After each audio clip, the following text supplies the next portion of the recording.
Before we get to our final question, Audrey, I want to give you a chance to tell us a little bit about the Bedrock program and the work that you do there. Sure. So the Bedrock program was actually born out of my corporate career, where the last role I had prior to working in education was in M&A and integrating companies. And when I was working with individuals, I realized that a lot of adults are still not aligned with what they do, even though they're successful. And so once I got into education, I started to really understand that it has more to do with how we frame careers in the minds of young people. And then they go off into the work world and it becomes, well, I wanted this job. And so I followed this job. But by the time they realize that that job doesn't really fit their values, it's too late because they have a mortgage and kids and they can't just walk away. So we wanted to really create an organization that was going to disrupt the future of work by creating a generation of people that actually followed values. They followed the impact of what they wanted to do and then aligned the jobs to the impact. That's where it came from.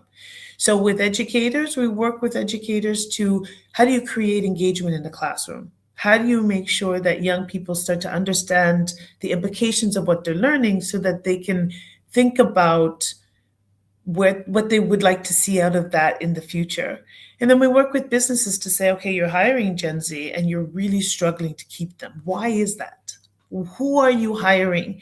And what kind of structures have you created that is not working so that we can find that harmony? And it's not fluffy roses. Some people just take a job because they need money.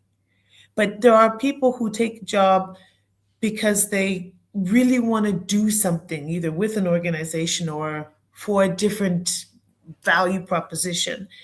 And when people understand that and it aligns, they will stay. If they can see a career pathway in a company, they will stay. When senior leaders or their managers understand how to relate to them, you can create the type of environment that gives them what they need, and yet the company still flourishes by having the right people. So that's what the Bedrock program is all about. We work not just with organizations, school, and businesses in the UAE, but we work with individual organizations around the globe that sort of are having that struggle, either with retaining Gen Z or getting the right output in terms of their students either becoming employable or going off to higher education to better themselves and be prepared for the work world.